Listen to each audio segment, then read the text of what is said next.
We remain steadfast in our commitment in delivering local news that matters. Stories that inspire. Enriching the lives of Filipinos in the Philippines and across the globe.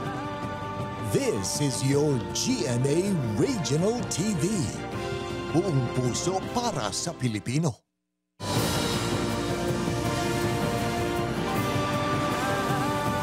Ini ang GMA Regional TV 1 Western Visayas.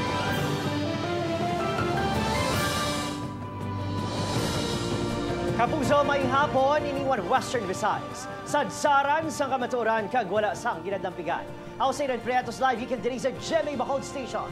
Magadulong sa inyo sang komprehensibong mga balita sa Kabisayan nakatungdan. Ako si Caitlin Revilla, live sa GMA Iloilo Station.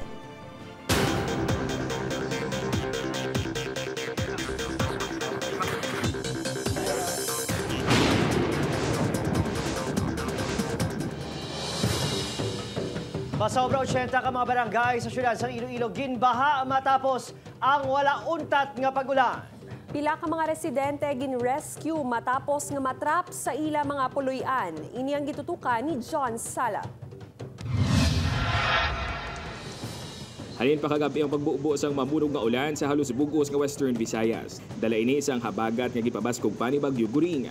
For the past 24 hours, 8:30 sa aga ka, until 8:30 kayo na, naka-record ng sensor sa 250 plus millimeter na rainfall. Imagine na, in just 24 hours, almost ang monthly average na ang ulan, no? Na recorded by Pag-asa nga nagatupa sa syudad. Bangon sini wala makaluwas ang Iloilo City sa epekto sang malaing nga tiyempo. Sa datos ang Iloilo City Disaster Risk Reduction and Management Council, 86 ka mga barangay sa syudad sang Iloilo ang ginbaha. 20 sa mga ini ang yara sa distrito sang Haro, 16 sa Mandurriao, 13 sa City Proper, 12 sa Arevalo, 10 naman sa Molo, 9 sa La Paz, kag 5 sa Lapuz. Bangod sa wala untat nga pagbubo sang mamunog nga ulan halin pa kagabi, ang resulta lubog sa tubig baha ang kabugusan sang Barangay Kalubihan Haro, subong man ang iban nga mga area sa Iloilo City. Gani ang mga residente nagpadulong na sa mga evacuation center, samtang ang iba naman ang nagpabilin sa ilang mga pamalay agud nga magsikyara sang ilang mga gamit. Grabe kay iwat-iwat. Halos tanan kami dira tanan lubog sa baha. Sa tabok naman siyang Barangay Kalubihan nga Barangay Desamparados, halos naglabot na sa kadua nga panalgan sa mga balay ang tubig baha. Sa manong arian gani, hindi na makagwa sa ila balay sa mataas nga tubig. Hapang samtang wala pa kuno makalabot ang tubig sa second floor sang ilang balay, hindi sila mag-evacuate. Kaya ano ginobra niyo sir sa mga gamit niyo da? Kentang tungtong na namong sa mga tag-ase. Nagputos na kami ang bayo nga preparado nga mag-evacuate na Wala pa ko mo naghalin di sir how? Diway pa madapot amon bagaw. Ang iban nga residente, ginbutang na lang sa ibabaw sang taytay ang ilang mga gamit agud hindi mabasa. Mataas man ang baha sa pila ka mga karasada sa Arevalo. Sa Barangay Suok, Arevalo ginsulod sang tubig baha ang pila ka mga balay, gani nagpatigayon sang rescue operations ang CDRRMO kaupod ang PCG. Nagapangaman man ang mga residente sa coastal areas, kaangay na lang sa Kalumpang Molo. Nanandaan mo gid kay may posibilidad nga maglain pag yung chimpo. Si Ransi nga tagahawak ang tubig sa sulod sang ilabalay, ginpasalamatan naman ang voluntaryo nga pagpa-report sang City Hall employee supong adlaw, base man sa anunsyo ni Mayor Jerry Treñas.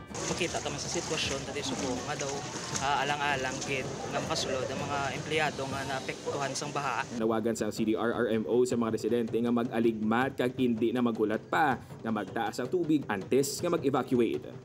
Upuan kay Marvin Lauderes, John Sala, 1 Western Visayas.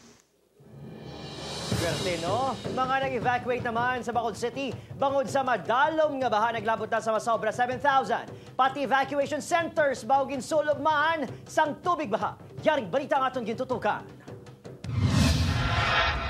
Malaba ang pila diri sa evacuation center sa Barangay Pahanukoy para sa on-site consultation sang City Health Office. Ini, agud makapacheck up ang pila ka mga kabataan nga nagamasakit na tugas ang malaing nga tiyempo.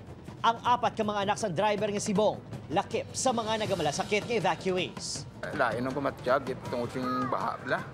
Sa tiyempo bla nga perting baha di sa kuan mo sa may Lawrenceville. Si Raji naman, mahingagaw para magpaturok sang anti-tetanus shot matapos natuslok sang lansang samtang nagaubog sa baha. Naglibot kami, magi kami sa Taytay. May mga kawayan, may mga lansang. Nagdiretso dahil tusok. Kabahi lang maini sa 2,250 ka mga pamilya o kung 7,775 ka mga individual nga nahamtang sa 33 ka evacuation center sa syudad. Palaligban karon ng mga eskwelahan nga nagaserbi bilang temporary shelters nga ginsulob man sang baha. Sa Mariano G. Medalla Integrated School, masobra 30 ka mga hulot klasihan ang apektado sang tubig baha. Talalupang doon ang ining mga basura nga nagtinapik pa sa bintana. Ang mga modules nga bago, hindi na mapuslan, bangon nagkalabasa. Ang manunudlo nga si Ma'am Mary Jane, nakadanlog pa. Tanan gid sir nga ko ari basta magbabaha na. Nagapangayo naman sang bulig ang eskwelahan sa LGU kag DepEd. Kasi naman maluoy, dahil nga magbulig mo di sa amon. Grabe, yada niya, sagbot ka dala. Hindi na naman tabukan mo, maanod ka na mo. Ay, na-chance na rin dalong nagilo. Sulog. Samtang, nagapabilin nga mataas ang tubig baha sa pila ka porsyon sang Barangay Mandalagan. Ilabi na sa Purok Carvic. Rason nga temporaryo nga hindi malabyan sang mga motorista. 11 kasuba ang hugot nga ginamonitor karon sa LGU, lakip na ang Kabalagnan Creek nga nag-overflow. Lupit kag Magsungay River nga yara sa critical level. Mga puso, bako sa malapnagon nga pagbaha sa Bacolod City, direktiba sa Bacolod Local Government Unit nga ipaiway anay ang pagtabok sa mga garbage trucks padulong sa sanitary landfill diri sa may Barangay Felisa. Sa karon ang alatubangaw niya problema sa mga Bacolod noon, ang mga basura nga hindi ma-pick up. Nagapabilin niya kanseladong klase sa tanan nga level sa syudad.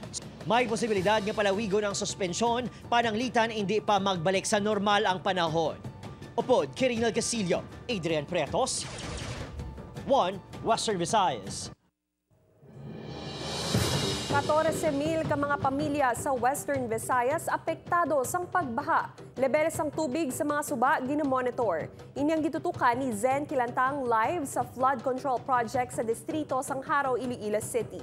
Zen?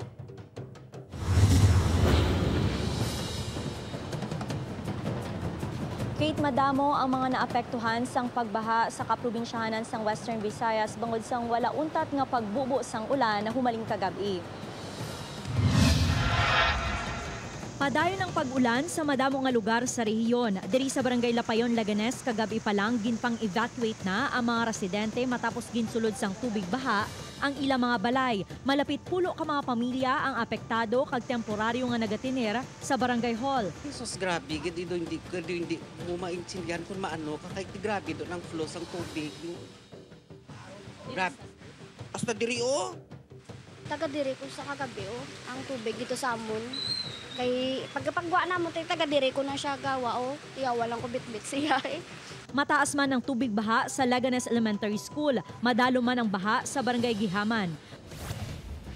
Mataas man ang tubig baha sa school grounds ng Makina Elementary School sa Dumangas.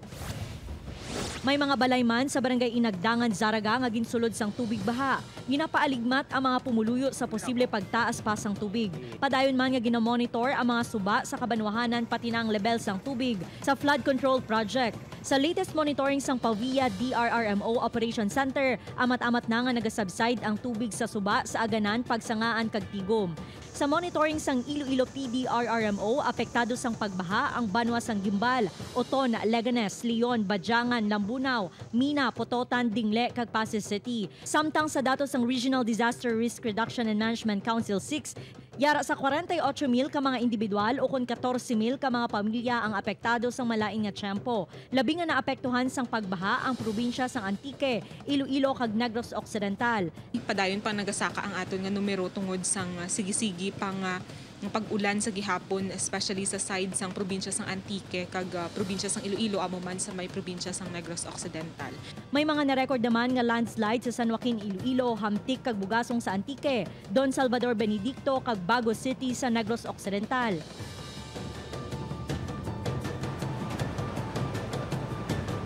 Kate, makita naton subong nga amat-amat na gidman nga nagasubside ang tubig diri sa Iloilo Flood Control. Sa monitoring sang PDRRMO, wala man sang may nag-overflow nga suba sa kaprobinsyahanan kag padayon nga ginamonitor sa gihapon. Sa diin yara lang sa 2 meters ang kataason sang level sang tubig. Apang ginapaaligmat sa gihapon sang RDRRMC6 ang publiko nga padayon nga mag-monitor sa weather update sang Pag-asa agod mangin safe subong nga malaing nga tiyempo.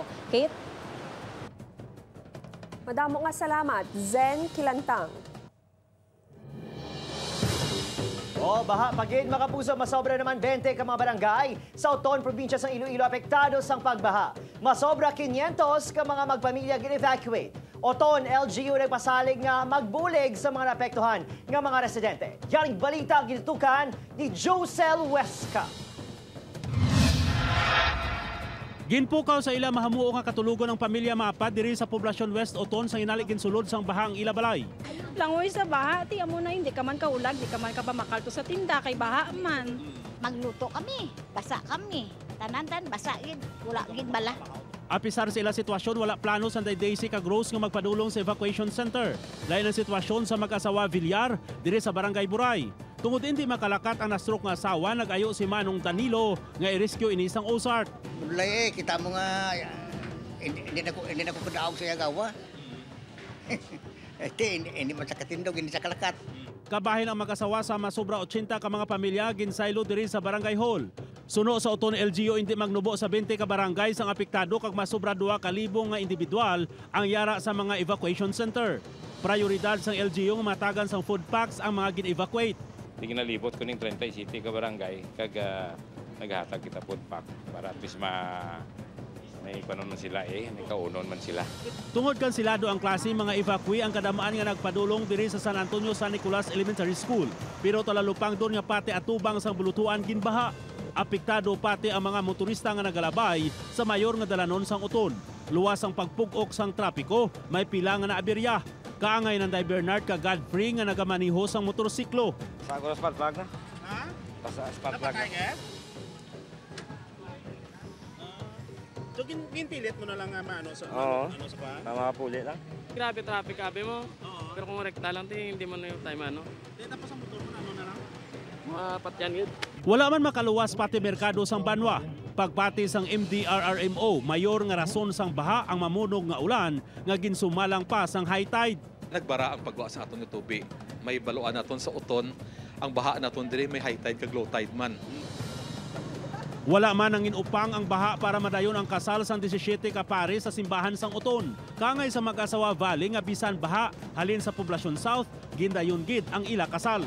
Grabe, sige lang miskang gaba pero dayon lang amon nya kasal nga at least mablisingan kami sa simbahan ba.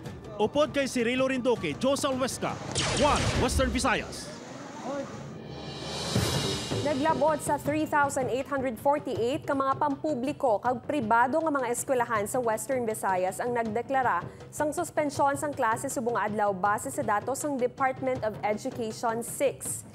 370 ka mga eskwelahan sa probinsya sang Aklan ang wala sang klase subong adlaw. Samtang may masobra naman 1,000 ka mga buluthuan sa probinsya sang Iloilo kag masobra sa 500 sa Negros Occidental. 16 ka mga LGU sa probinsya sang Capiz ang nagsuspend sang klase. Samtang bilog naman nga probinsya sang Antique, Guimaras, Bacolod City kag Iloilo City ang nagpatuman sang class suspension subong adlaw. Sunod sa DepEd 6, ang LGU ang may debere sa pagdeklara sang suspensyon sang klase. Subong man sang pagdeklara sang pagbalik sini depende sa sitwasyon sa ilatag sa kanasakpan. At hindi natin gusto nga may matabo nga malain sa aton nga kabataan while they are in school. So ti amo na blambal nato nga kita DepEd we ensure that we deliver the quality basic education sa aton nga mga bata, but our LGUs are there naman to protect ang aton nga mga kabataan. That's why kita sa DepEd we abide by their orders.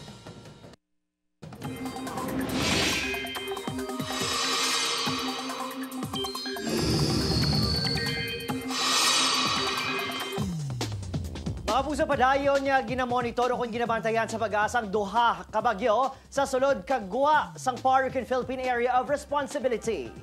Bangod gihapon sa Bagyo Goraing, signal number 3 sa south portion, sa Batanes kag northeastern portion sa Babuyan Island. Signal number 2 naman sa nabilin nga bahin sa Batanes kag Babuyan Islands kag extreme northeastern portion sa mainland Cagayan. Samtang signal number 1 naman sa northern kag eastern portions sa mainland Cagayan, eastern portion sa Isabela, northern portion sa Apayao kag northern portion sa Ilocos Norte. Ulihin nga nasiplatan ng Bagyo Goraing sa kalayoon nga 175 east-northeast sa Apari, Cagayan. Mahina ini nga nagapakadto pa west-northwest. Sunod sa pag-asa, posible nga magwa sa par ang Bagyo Buwas. Ukon sa Huwebes nga daw, may chance man nga magpalapit o kung maglandfall ini sa bahin sa Batanes. Medyo nagbaskog naman ang tropical storm Haikui nga ara sa guwas ang par sa kalayoon nga 1,660 kilometers na silangan bahin sa extreme northern Luzon. Sunod sa pag-asa mga puso, posible nga magsulod ini sa par Buwas kag pagkatawgon sa local name nga Hana. Sa subong, wala pa ini sa epekto sa anuman nga bahin sang pungsod.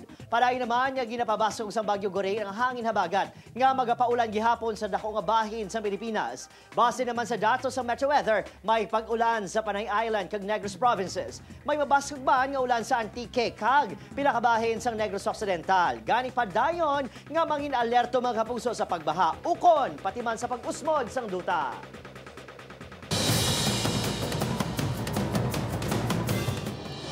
Mga kapuso, ang GMA Network ang nagapangita sa mga aplikante para sa mga bakante nga posisyon. Sa mga interesado, pwede ka mo magpadala sang application letter kag resume sa regionaltv@gmanetwork.com.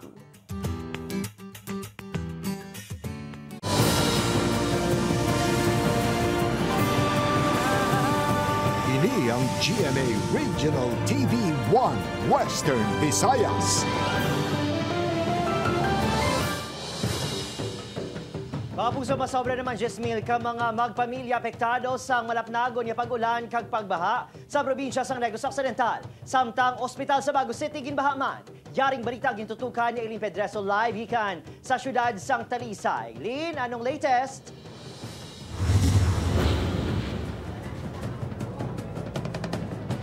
Adrian, amat-amat na nga nagsubside ang baha apang padayon sa gihapon nga may eksperyensyahan ang malaka-laka nga pag-ulan sa Negros Occidental. Halos hindi nakit-ano ng pila ka mga talamnan sa Bago City bangod sa wala untat nga pagbubuo sang ulan. Ang mga pananom nagalutaw na sa tubig baha. Kanugon sa mga pananom na mo sa likod nagkalaanod.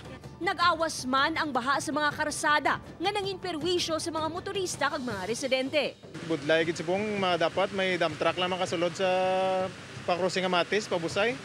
Masobra 10,000 ka mga pamilya o kung kapin 36,000 ka individual sa Negros Occidental ang apektado sa makusog nga pag-ulan halin pa sa Sabado. Sa report ng Provincial Disaster Management Program Division, ang mga lugar sa ikaapat nga distrito ang labing nga naapektuhan. May ara kita mga dagko nga reported nga evacuation. May ara makita sa District 5, particularly sa Hiligaran. Ginsulod man sa baha pati ang District Hospital sa Bago City. Temporaryo nga hindi magbaton sang pasyente ang ospital. Samtang, 29 ka LGU sa Negros Occidental ang nagsuspinde sang klase. Kag-anom naman ka LGUs ang nagsuspinde sang government offices bangod sa malain nga tiyempo.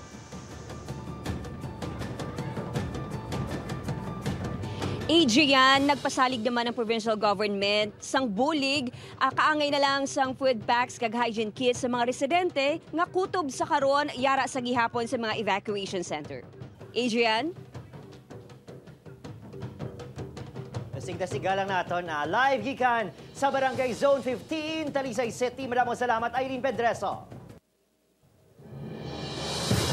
Masobra sa 700 ka mga pamilya sa probinsya sang Antique ang gin-evacuate kasunod sang pagbaha kag landslide. Inyang gitutukan ni Ashley Lisa. Naka-eksperyensya sang kasarangan tubtog babaskog nga pag-ulan ang probinsya sang Antique humalin pa kahapon nga nagresulta sa pagbaha kag landslide. Sa barangay Igbarawan, Patnongon, pila ka oras nga na-stranded ang mga pasahero bangod sa landslide. Na-clear naman ang lugar pagkatapos ng kapin 3 ka oras.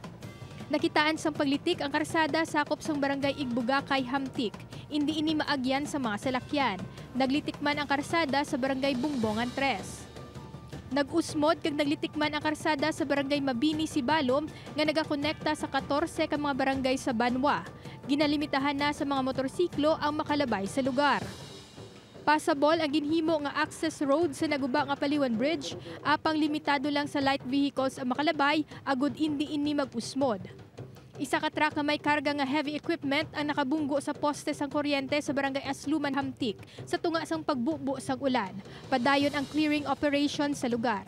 Ginaabisuhan sang Antique PDRRMO ang mga motorista nga likawan ang pag-agi sa Mountain Road kag sa baylo mag-detour sa Coastal Road sa Aninii. Isa ka balay sa barangay Durog, Tobias Fournier ang naguba matapos ginhampak sa mabaskog nga balod. Natumba man ang pila ka puno sang lubi. 15 ka mga pamilya ang in-evacuate. Sunod sa PDRRMO Antique, 46 ka mga barangay gikan sa siyam ka mga banwa sa probinsya ang apektado sa malain nga tiyempo. 712 ka mga pamilya nga ginabugusan sa masobra 2,000 ka mga individual ang temporaryo nga gin-evacuate. Padayon naman ginapangita ang siyam ka tuig nga bata nga ginapahaya ginanod sang tubig sang nagtabok ini sa sapa sa Valderrama. Papuli na kunta ni ini upod ang iamay sang natabo ang insidente.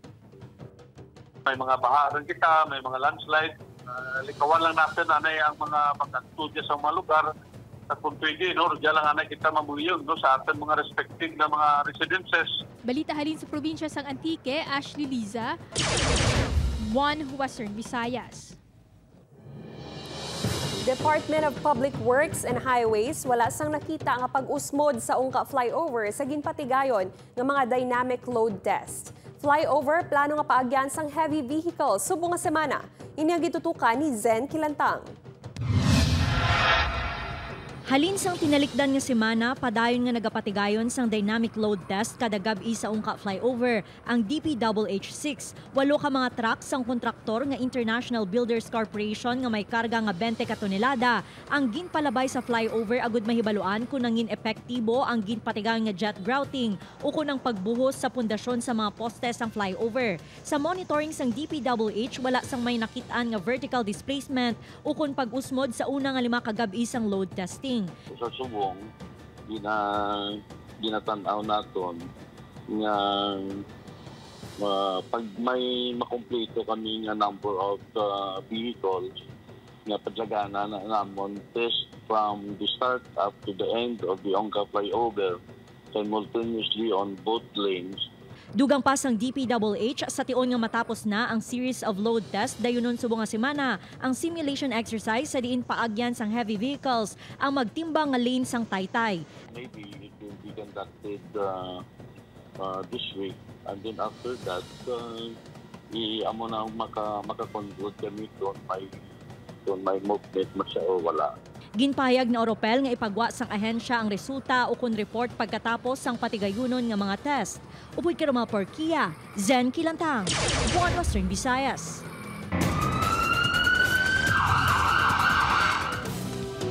Kaptik, pagpangawas ng cellphone sang nagpakuno-kuno customer sa isa cake shop sa Bacol City nahuli ka. Suspect madasig nga nakabalagyo. Yaring balita. Sa sining video, makita ang ini nga customer nga wala tuo ang pagpamangkot sa nagabantay sa isa ka cake shop sa tubang sa Bacol City Government Center. Pila ka minuto sa nagligad, ginhingyo sini ang nagabantay nga hatagan siya sa listahan sa presyo. Sang nangita na sang papel ang babaye, dire na ini nag-umpisa sa pagpangsalisi. Madasig sini nga gintaba ng cellphone. Nagalain naman ang buot sang 19 anyos nga bantay, bangod siya first job, gilayon ini nga nalutsan sang kawatan. Na pag yun nga ang real word, hindi ko magsalig. Gulpi sa nagamba nga, dali lang. Abi ko wala mabalik pa sa house. Di na ulihin mo na nabalaan yung cellphone, wala na. Oo, kaya nang limpyo pa ko, sa pagwaya. Ang manager niya si Kirsten, natingala sa abilidad sa kawatan nga wala sang kulba, bisan pa nga sa masami, nagapatrolyang kapulisan sa lugar. Nang ginaano niya gid si Hana yang ginakwaan niya gid pala sir idea kung paano ya ang isa masalisi. Di amo man tuguro kay ginsugo ya sir mo. Bango sa klaro nga CCTV footage kag laragway, kumpiyansang Police Station 4 nga madakop nila ang lalaki. Nagapatigayo na ang mga inisang cross-matching. Gitawag din sa lisi kiti no sa istoryahon ka mangkot. Sige lang sir, kasi ang itsura is very familiar. Ginasin ko na sa ibang mga station. Sad to say, mayara sa nag-define naman ang nangawat isa, mayara sa turula na file. Nagapanawagan sa buong kapulisan nga hindi mag-isol ang mga biktima sa pagpasakas ng kaso. Agod hindi na ini, baka pang biktima pa. Opo, Kiril Casillo, Adrian Priatos, 1 Western Visayas. Alas 6 kanina sang aga ginpatuman na sa mga gasolinahan sa Western Visayas ang pagpasaka sa presyo sang gatong. Base sa data nagikan sa mga oil company, 70 sentimos ang saka sa kada litro sang diesel. 30 sentimos ang ginsaka sa kada litro sang gasolina. Ang kerosene naman nagsaka sang 80 sentimos.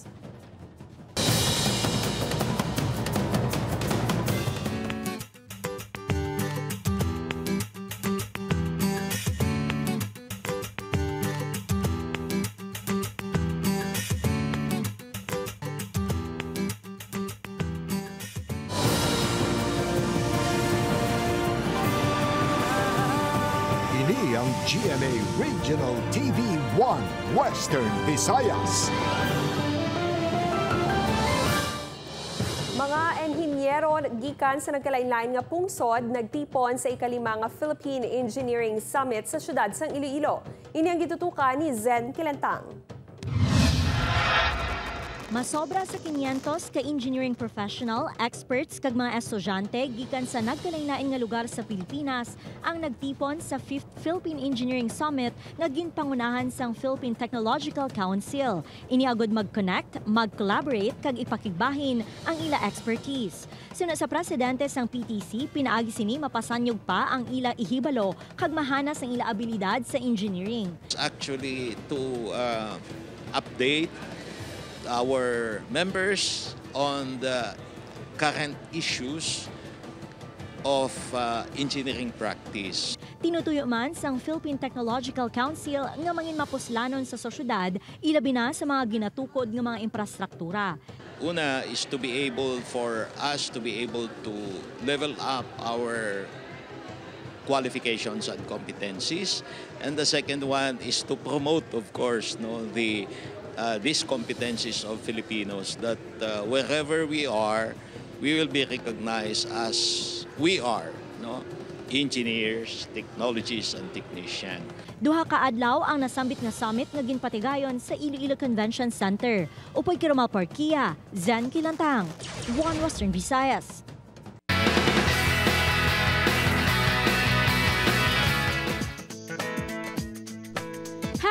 #Power of Manifestation. Ini ang caption nga nag-inspire sa netizens halin kay Rabia Mateo. Sa iyang latest social media post, proud nga ginpakigbahin sa Ilongga Beauty Queen kag subong kapuso artist nga mayara na siya sa salakyan kag balay, bunga sa iyang sacrifices. Suno kay Rabia 3 years ago, handom nilang ini bagay nga nalapot ng iyang subong.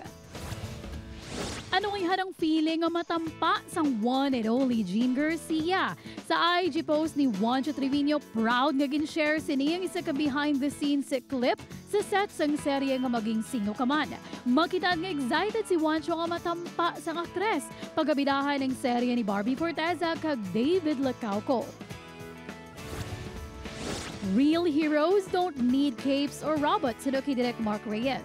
Naghugot si Direk sa iyang latest IG post, dala pasalamat sa mga makabig heroes ang pungsod, kag syempre, pag-appreciate sa Voltes 5 sa Remy Golden Felix, Isabel Ortega, Radson Flores, Matt Lozano, kag Rafael Andicho.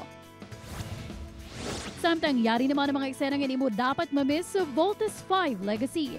Si Ava madakpan na bala bilang sospek sa pagtuyo nga pagpatay kay Jamie ang Voltes 5. Magkasalbar paihan, bato kay Prinsipe Zardos, inakagiban pa ang maaksyon ng mga eksena ang bantayan sa Voltes 5 Legacy sa GMA Telebabad pagkatapos sang 24 oras.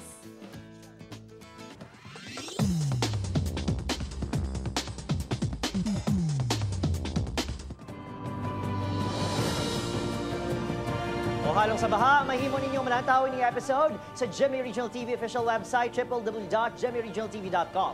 Pwede man mabisita kay click ang subscribe button sa GMA Regional TV official YouTube channel para sa updated nga balita. Kag sa aton mga kapuso diri sa Western Visayas kag subong man sa aton mga kapuso abroad, madamo gid nga salamat sa pagtutok.